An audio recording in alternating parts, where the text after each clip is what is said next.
Today, we dive into the remarkable story of Singapore's independence. Unlike many nations, Singapore didn't choose independence, it was thrust upon them. Imagine waking up one day, no longer part of a larger country, suddenly on your own. This is what happened to Singapore on August 9, 1965, when it was expelled from Malaysia, a tiny island, left to find its own path, separate from Malaysia, against its will. Yes, and the expulsion was indeed unexpected. The Malaysian Prime Minister decided Singapore could no longer be a part of the Federation. This left Singapore in a difficult position.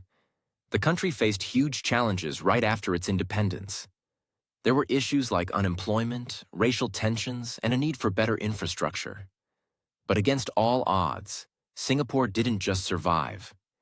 It thrived and became one of the most successful nations globally.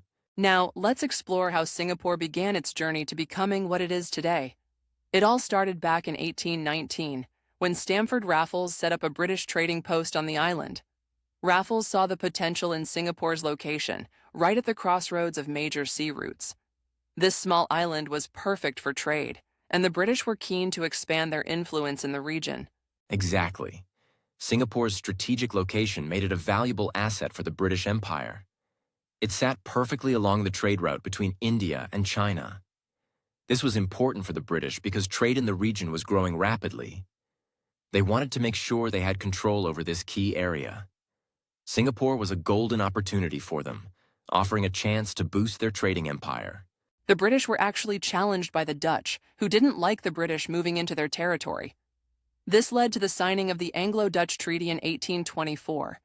With this treaty, the British gained official control over Singapore, cementing their foothold. This was a big deal because it marked the beginning of Singapore's growth from a simple trading post to one of the most important ports of the world. And this growth was also fueled by a welcoming environment for trade. The British implemented policies that encouraged business, like low taxes. This attracted many immigrants to Singapore. People from China, India, and other nearby regions came looking for opportunities. This blend of different cultures and skills was fundamental to the success of Singapore. By offering advantages to traders, Singapore quickly became a bustling hub of activity. It's incredible to see how these early decisions set the stage for Singapore's future. Speaking of futures, for those who want to support us and get transcripts for all our episodes, just click join. It's an easy way to help us continue bringing you amazing content. We really appreciate your support and thank you for listening to our podcast journey. Having access to transcripts can enhance the experience, giving you detailed insights into each episode. Plus, every little bit of support really counts, and it helps us in a big way. So, thank you to everyone who decides to join us, and let's continue unraveling the fascinating history of Singapore together. With so much more to discuss, we're just getting started on this journey. As we continue, let's talk about the factors that led to Singapore's growth in the 19th century. One big event was the Treaty of Nanking in 1842, after China lost the First Opium War. This treaty opened Chinese ports to foreign merchants. This made Singapore's position even better for trade, as more ships passed through. That's right. Another important factor was the Industrial Revolution. Because of this, there were new ways to produce goods quickly and efficiently. It also meant ships were faster. With faster ships, trade increased a lot, and Singapore became busier. Trade grew rapidly, and Singapore got more important as a trading hub because of these changes. Another crucial event was the opening of the Suez Canal in 1869. This canal dramatically cut travel time between Europe and Asia. Before, ships had to sail around Africa, which took a long time. The canal made the route much shorter. As a result, more ships passed through Singapore, bringing more business to the region. It is amazing how all these events helped Singapore grow. The Treaty of Nanking, the Industrial Revolution, and the Suez Canal all played a big role. Together, these factors turned Singapore into a major trade center in the world. The city grew and became very important for shipping and business. During World War II, Singapore was at the heart of British military plans in Asia. The British built a huge naval base here, believing it was a strong fortress. They hoped it would stop any enemy attacks in the region. Yet despite all the planning, things did not go as expected. In 1942, the Japanese attacked, and Singapore was taken by them in just a week. This was a big shock to everyone. Yes, the fall of Singapore was a major turning point. The entire British plan to defend the region was powerless against the Japanese advance. The British lost significant ships and troops. After its fall, Singapore was under Japanese control until the war ended. This period was very hard for the people of Singapore. Many began to question the British ability to protect them, which led to changing views about British rule. This shift in attitude was big. Before the war, most Singaporeans trusted the British Empire's power. But the war changed this view. The defeat showed that even a mighty empire like Britain had its limits. People started thinking about their own future without British protection. This began the rise of new ideas about self-rule and independence that spread across Singapore. Indeed, these experiences during Japanese occupation fueled anti-imperial feeling. Many citizens felt it was time to take control of their own destiny. When the war ended, the British attempted to restore their authority, but trust had already eroded. As a result, more Singaporeans wanted to govern themselves, setting the stage for future political changes. This created a new focus on seeking independence from colonial rule. After World War II, the idea of self-governance became more prominent in Singapore. The British, realizing their weakened position, started to give Singapore some control over its internal matters. In 1959, a significant change happened when the People's Action Party, known as PAP, won the majority during the general elections. Lee Kuan Yew became the first prime minister, and he played a vital role in shaping modern Singapore. He believed in a vision where Singapore was united with Malaya.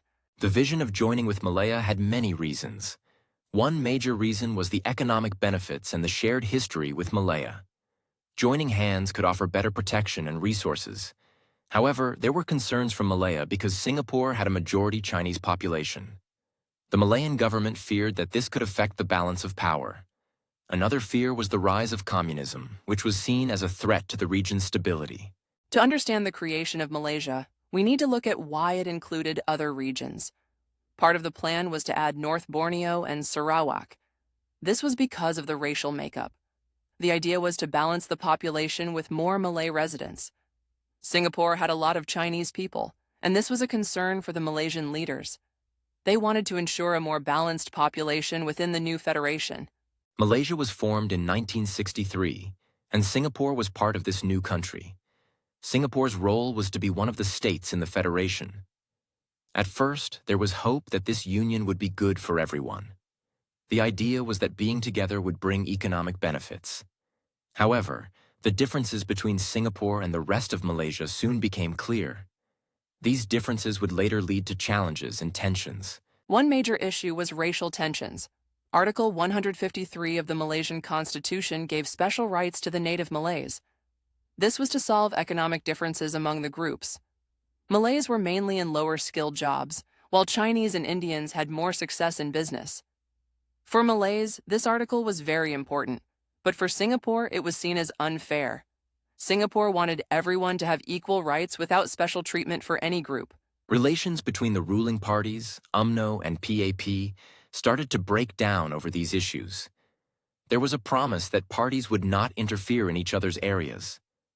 But both parties did run candidates in each other's regions. This led to a lack of trust and growing tensions. These divisions deepened, and it became hard for Singapore and the rest of Malaysia to find common ground. These issues eventually resulted in Singapore's expulsion. Our story continues with Singapore's unexpected independence on August 9, 1965. This event was not planned. Prime Minister Lee Kuan Yew faced a very difficult time. He had always wanted Singapore and Malaya to be one nation. Now, he had to build a new country alone. Lee was upset, calling this separation a great anguish.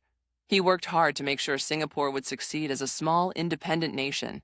The sudden independence brought many challenges. Singapore had no resources, and the nation was still dealing with racial tensions. Unemployment was high, and the infrastructure was poor. These were all serious problems. Singapore needed a clear plan to move forward. Lee Kuan Yew's government decided that they had to focus on rapid economic growth and development to build a stable and successful nation. The PAP knew that economic strength was key to surviving as an independent country. One of their strategies was the creation of government-linked companies, or GLCs. These were companies controlled by the government but ran like private businesses. This gave Singapore a good start. Also, these GLCs helped to build the country's economy and reduce unemployment by offering many job opportunities to citizens. Attracting foreign investments was another essential part of Singapore's economic plan. The government created a business-friendly environment with low taxes and simple regulations.